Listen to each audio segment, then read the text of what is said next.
नमस्कार, मैं डॉक्टर ऋषभ जैन आज एक बार फिर आपके सामने उपस्थित हूं।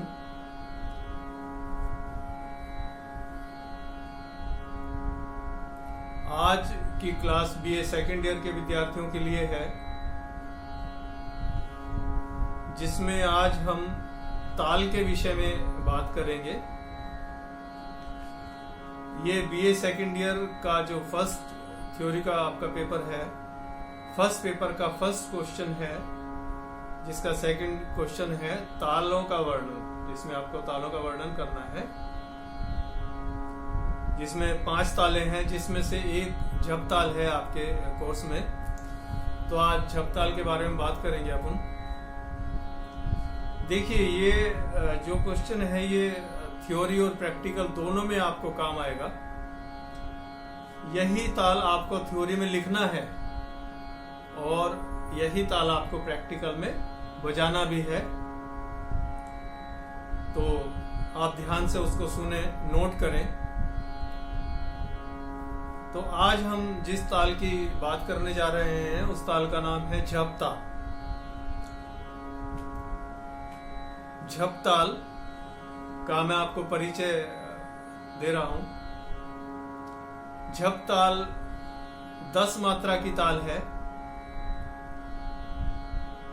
अलग अलग ताल अलग अलग मात्रा की होती है, जैसे 6 मात्रा की दादरा, 7 मात्रा की रूपक, इसी प्रकार से 8 मात्रा की कैरवा। इस तरह से 6, 8, 9, 10, 12, 14, 16 अलग अलग मात्राओं की अलग अलग तालें होती हैं।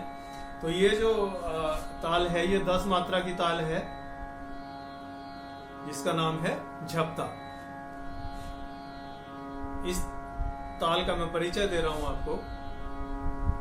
इस ताल के 4 विभाग हैं।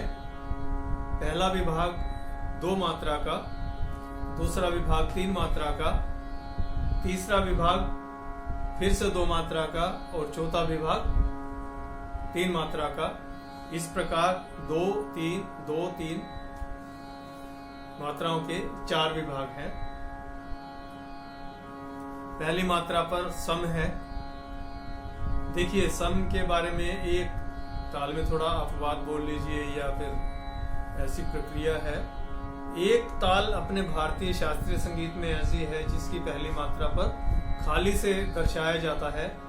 शायद इससे पिछले सेशन में मैंने बात भी की है ताल रूपक की, जिसको खाली से लाइक दिस जब अपन शो करते हैं, खाली को इस प्रकार से शो करते हैं, तो उसके सम पर खाली है।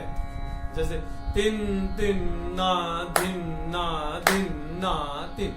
तो ये रूपक ताल का ठेका है जो खाली से स्टार्ट होता है। एक ही ताल ऐसी है।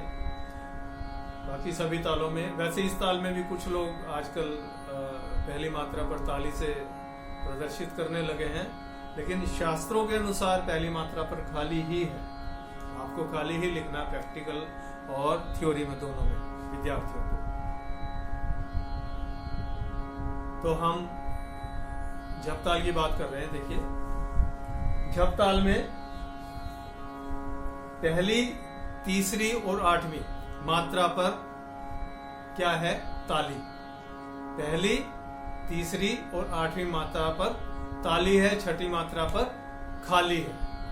ताली को इस प्रकार से प्रदर्शित करते हैं, खाली को इस प्रकार से प्रदर्शित करते हैं। बाकी जो मात्राएं हैं उनको इस प्रकार से प्रदर्शित किया जाता है या इस प्रकार से प्रदर्शित किया जाता है। तो देखिए, जो उसका बेसिक ताल का ठेका है, टाह जिसको बोलते हैं, वो मैं आपको बताता हूं किस प्रकार से बजाया जाता है। धी ना धी धी ना ती ना धी धी ना धी। ये झपताल का ठेका हुआ। तो 10 मात्राएं देखिए, 1, 2, 3, 4, 5, 6, 7, 8, 9, 10, 11। ये क्या हुआ? ठेका। एक आवर्तन, एक आवर्तन कहलाता है ये। अब देखिए, दुगुन की बात करते हैं। पहले इसके बारे में भी मैं एक बार फिर आपको बताऊं। ताल कंप्लीट कब होती है, जैसे आपने पूरा एक ताल एक बार उसका आवर्तन पूरा किया, उसके बाद वापस आप सम पर आएंगे तो ही ताल खत्म होगी, अदरवाइज वो इनकम्प्लीट कहलाएगी। जैसे धी ना धी धी ना ती ना धी धी ना दिन, वापस सम पे आएंगे तो ही ताल खत्म होगी, अदरवाइज वो इनकम्प्लीट कहलाएगी। अब देखिए दुगुन का प्रोसेस मैं बताता हूं आपको। जब एक मात्रा में दो बोल लिखे जाए या बजाए जाए तो वो दुगुन होगी, मतलब 10 मात्रा में आपकी ताल 2 बार रिपीट हो जानी चाहिए। अगर 2 बार आपकी ताल रिपीट नहीं होती तो ये गलत है, ये आपका गलत हो जाएगा। लिखने में भी और बजाने में भी आपकी 2 बार रिपीट हो जाने चाहिए। इसी प्रकार चौगुन एक मात्रा में 4 बार उसको आप लिखें या बजाएं तो एक आवर्तन में आपकी ताल 4 बार रिपीट हो जानी चाहिए, तो वो चौगुन कहलाएगी। देखिए आज मैं आपको सिंगल और उसका दुगुन करके बताता हूं। दुगुन स्टार्ट करेंगे या चौगुन स्टार्ट करेंगे तो बिल्कुल सम से स्टार्ट करना है, ऐसा नहीं कि सम पर रुक गए उसके बाद फिर सम से स्टार्ट किया। कुछ लड़की क्या करती हैं, धी ना धी धी ना ती ना धी धी ना, रुक गई, उसके बाद फिर दूना धी ना धी धी ना, ऐसे नहीं, दिस इज रॉन्ग। सम से ही you have to start from sum, दुगुन। देखिए मैं करके बताता हूं आपको, और दुगुन के बाद फिर सम पे आना है।